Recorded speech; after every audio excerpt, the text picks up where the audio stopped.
The word of the Lord that came to Hosea, son of Beeri, in the days of King Uzziah, Jotham, Ahaz, and Hezekiah of Judah, and in the days of King Jeroboam, son of Joash of Israel.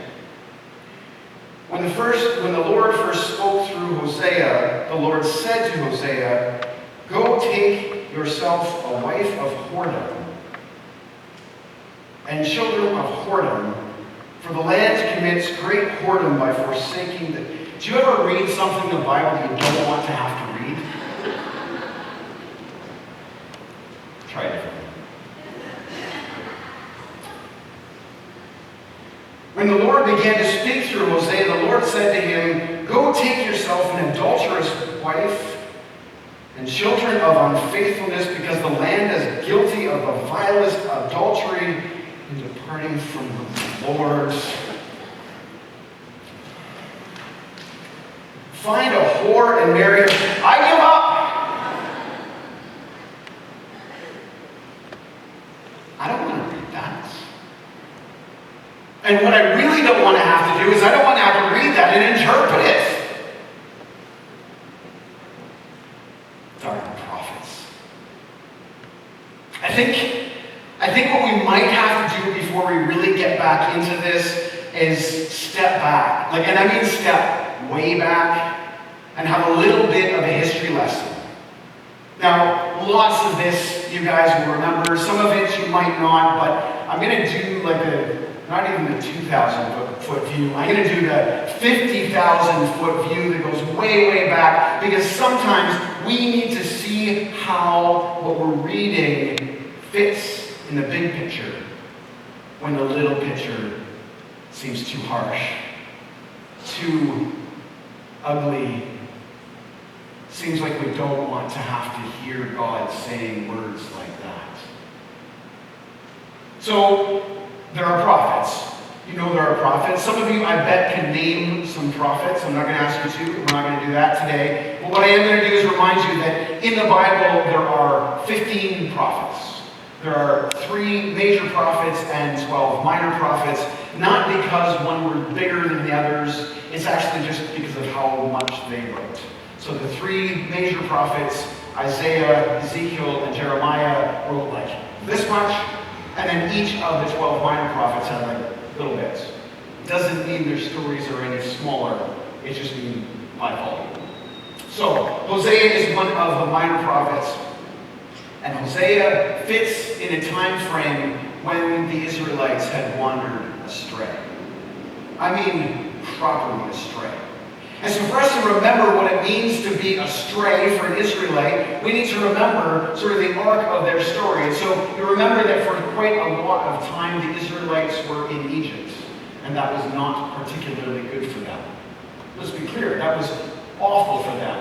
They were slaves. They were slaves for about 426 years. So this wasn't just a little blip in the radar. They had become generations upon generations of people who knew nothing other than slavery. And God saw their plight and rescued them. Not just because they deserved to be rescued, but because God said to them, "I'm going to use you people, as an example. I'm going to show the entire world that I am a God of love by rescuing you, by showing what love looks like, by showing what this unconditional love that says you didn't do anything to deserve this, but I am going to take you out of slavery. And in return, what I really want from you is for you to show the world, through your life, through your actions, through your words, show the world what it's like to love. To be a loving people, to respond to love with love." And they thought, sounds good, because we're out of slavery. Does anybody remember what happened next? And again, and again, they slipped out of love with God. They spent time worshiping the idols of the people around them. They spent time being more interested in themselves than anybody else. They struggled to remember not to be selfish. They struggled to remember that it was only by the grace of God that they were actually not slaves. In other words, they were human. In other words, they slipped. In other words, we could say us instead of them, and this story would be just as true. And in this mix, there are a group of folks called the prophets. Now, very often when we read about prophets, when we hear of prophets in pretty much any other culture, prophets are like soothsayers. Perhaps they read a tarot card and tell you what the future is going to be. Perhaps they just got to make stuff up that's general enough that it sounds exactly right for your life and you'll cling to the thing that matters. Perhaps they read the stars. Prophets outside of the Bible we're to be careful of, because nobody really knows the future. But that's not actually what the prophets in the Bible did. They spoke about what was going on. They spoke about what they saw. They spoke very strongly to the societies in which they lived. And they said things like, don't you remember that God brought us out of slavery and asked us to be examples of love for the world? Don't you remember that God's goals for us was for us to be the special people who stood out from everybody else, who were examples? Don't you remember that that's what we were called to do? And can't you look at what you are doing? Hoarding the resources you have when there are people around who are hungry? Arguing over the little fine details that don't particularly matter to the big picture when justice is not being served just around the corner? Don't you remember? And although these stories, these prophets, happened thousands of years ago, they could have happened yesterday. So I'm going to go back to this. You're going to try. You're going to come with me on this. We're going to leave the hoarding one out of this. But this doesn't get better. But it makes sense. The first time God spoke to Hosea, he said, find a whore and marry her. Make this whore the mother of your children. And here is why. This whole country has become a whorehouse, unfaithful to me, your God. Hosea did it. He picked Gomer, daughter of Diblaim. She got pregnant and gave him a son. Then God told him, name him Jezreel. It won't be long before I'll make the people of Israel pay for the massacre at Jezreel. I'm calling it quits on the kingdom of Israel. Payday is coming. I'm going to chop Israel's bows and arrows into kindling in the valley of Jezreel. Gomer got pregnant again. This time she had a daughter. God said to Hosea, name this one No Mercy. I'm fed up with Israel. I've run out of mercy. There's no more forgiveness. Judah is another story. I'll continue having mercy on them. I'll save them. It will be their God who saves them. Not their armaments, not their armies, not their horsepower or manpower. After Gomer had weaned no mercy, she got pregnant again and had a son. God said, name him nobody. You have become nobodies to me. And I, God, am nobody to you. But down the road, the population of Israel is going to explode past counting, like sand on the ocean beaches. In the very place where there once were named nobody, there will be named God's somebody.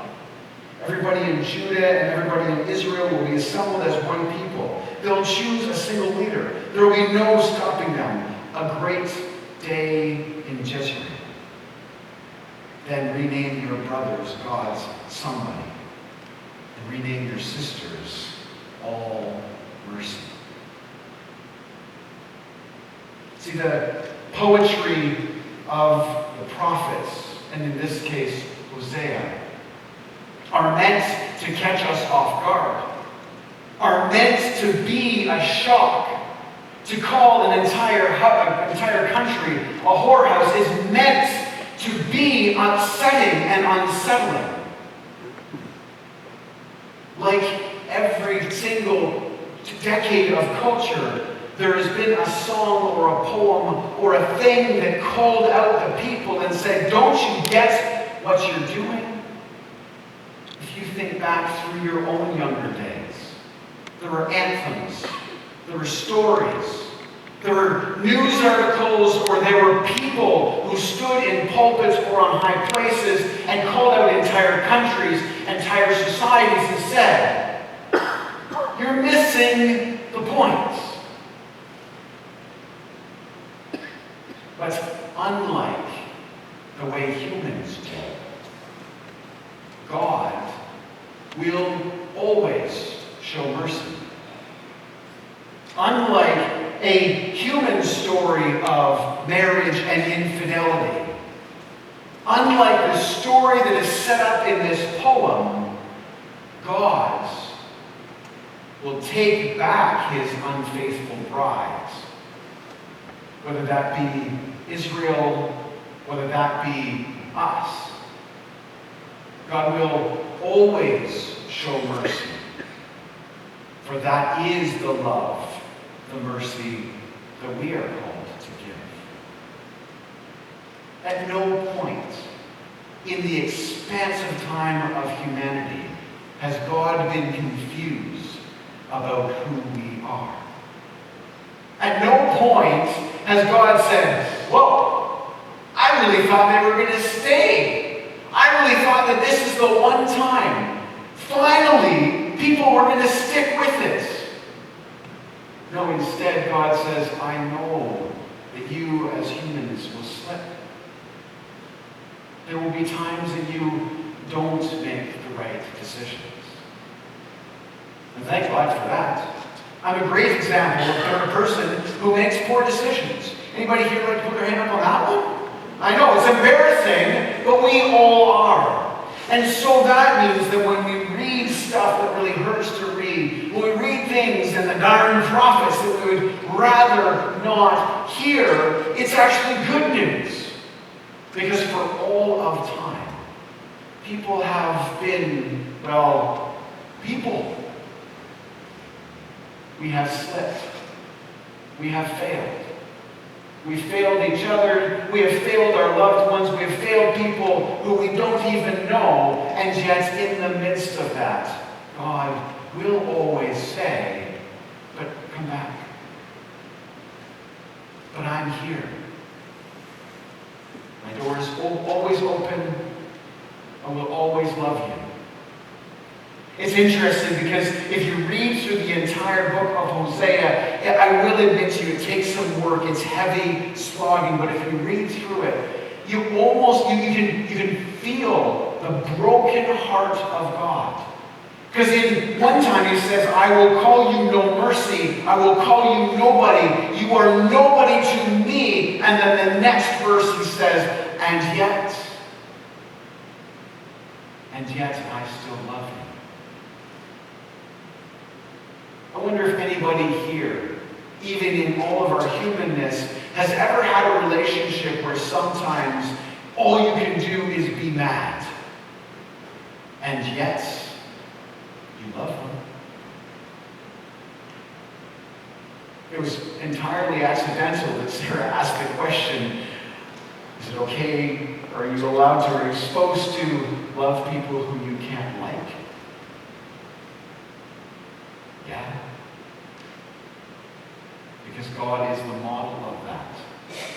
Has always been, will always be. The prophets, as hard as they are, as complicated, as difficult as they are still just as human as we are. I want to finish by actually reading the introduction. So this is the message. It's a fairly modern and colloquial version of the Bible, but this introduction to Hosea says it way better than I could. We live in a world awash in love stories. Most of them are lies. They're not love stories at all. They are lust stories, they are fantasy stories, domination stories. From the cradle we are fed on lies about what love really is. This week bad enough if it only messed up human relationships, person to person, parent to child, friend to friend, but it also messes up our relationships with God. The huge mountainous reality of all existence is that God is love. That God loves the world. Each single detail of the real world that we face and deal with day after day is permeated, is shot through, is full of this love. But when our minds and our imaginations are crippled with lies about what love really is, we have a hard time understanding this fundamental ingredient of daily living. Love as either a noun or a verb.